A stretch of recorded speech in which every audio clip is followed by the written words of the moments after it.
domain. The American Claimant by Mark Twain, Chapter 4. The day wore itself out. After dinner the two friends put in a long and harassing evening trying to decide what to do with the $5,000 reward, which they were going to get when they should find One-Armed Pete and catch him, and prove him to be the right person, and extradite him, and ship him to Tahlequah in Indian Territory. But there were so many dazzling openings for ready cash that they found it impossible to make up their minds and keep them made up.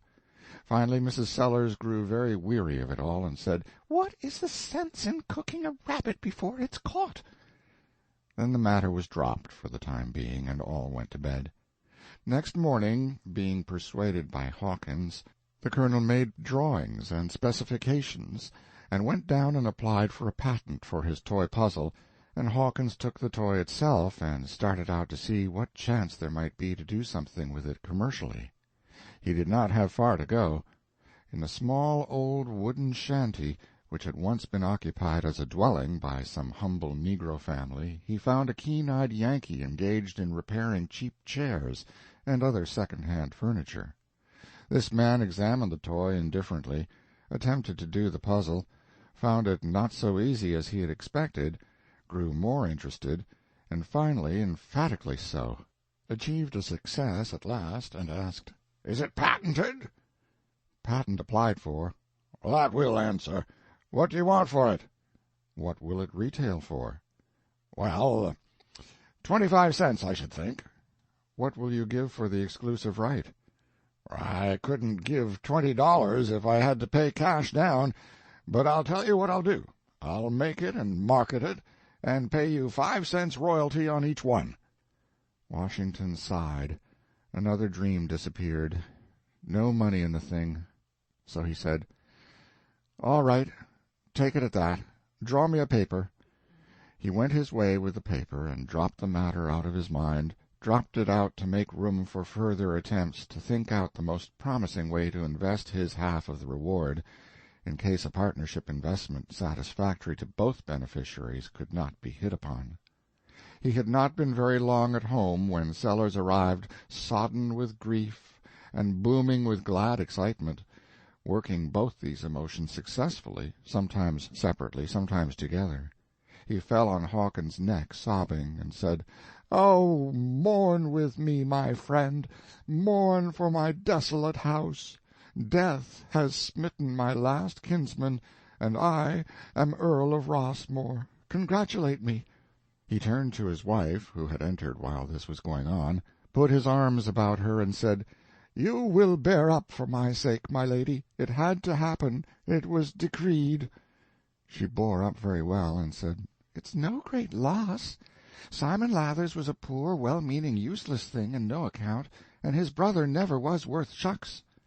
The rightful earl continued, "I am too much prostrated by these conflicting griefs and joys to be able to concentrate my mind upon affairs.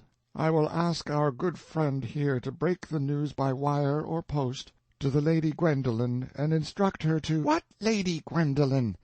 "Our poor daughter, who, alas—" "Sally Sellers? Mulberry Sellers, are you losing your mind?" "There, please do not forget who you are and who I am. Remember your own dignity. Be considerate also of mine. It were best to cease from using my family name now, Lady Rossmore." "Goodness gracious! Well, I never! What am I to call you, then?"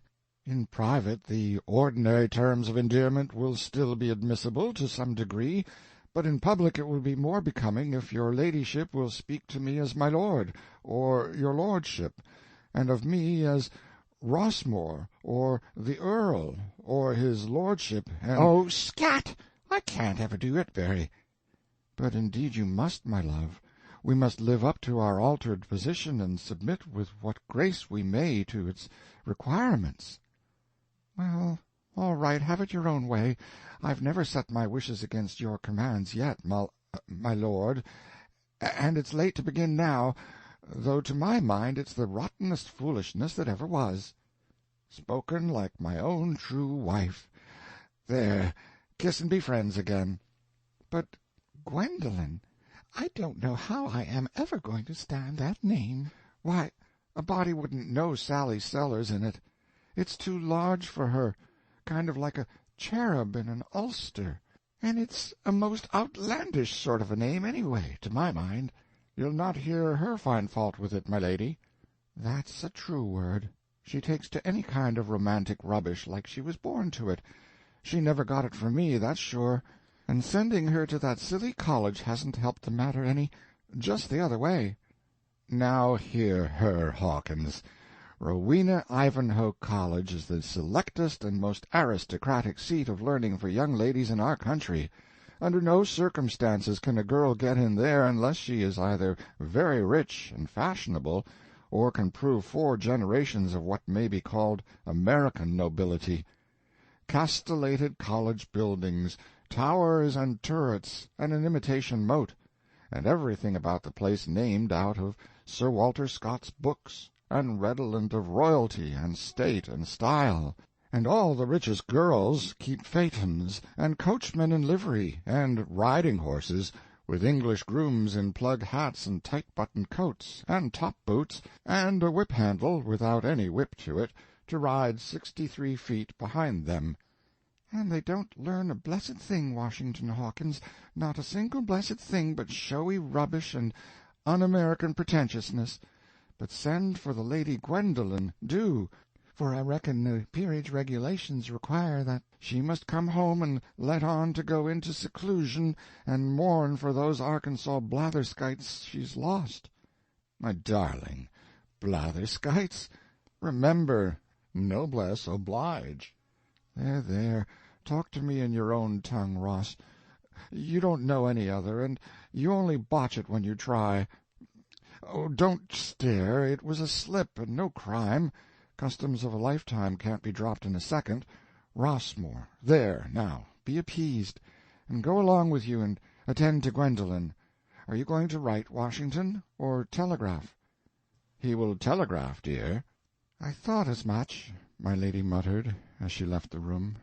Wants it so the address will have to appear on the envelope. It will just make a fool of that child.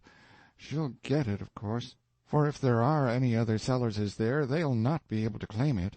And just leave her alone to show it around and make the most of it. Well, maybe she's forgivable for that.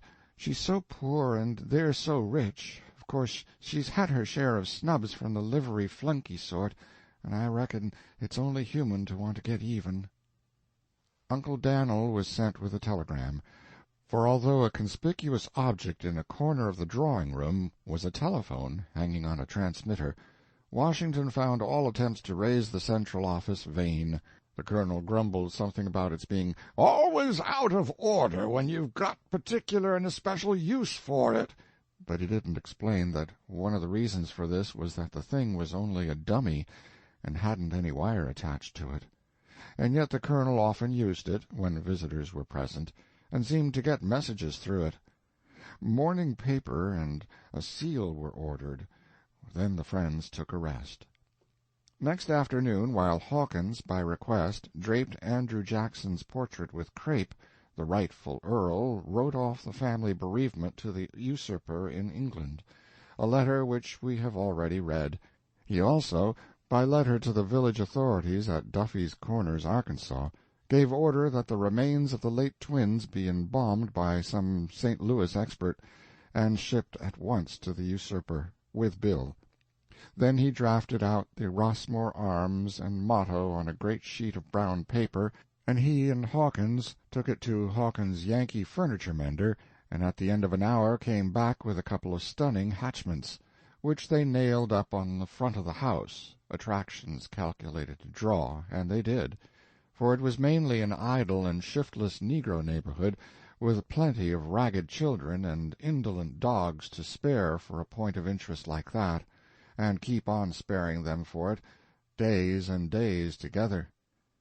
The new earl found, without surprise, this society item in the evening paper, and cut it out and scrap-booked it. By a recent bereavement, our esteemed fellow-citizen, Colonel Mulberry Sellers, perpetual member-at-large of the diplomatic body, succeeds as rightful lord to the great earldom of Rossmore, third by order of precedence in the earldoms of Great Britain, and will take early measures, by suit in the House of Lords, to wrest the title and estates from the present usurping holder of them.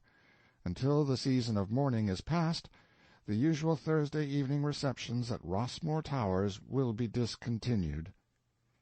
Lady Rossmore's comment to herself, "Receptions? People who don't rightly know him may think he is commonplace, but to my mind he is one of the most unusual men I ever saw. As for suddenness and capacity in imagining things, his beat don't exist, I reckon. As like as not it wouldn't have occurred to anybody else to name this poor old rat-trap Rossmore Towers, but it just comes natural to him. Well, no doubt it's a blessed thing to have an imagination that can always make you satisfied, no matter how you are fixed.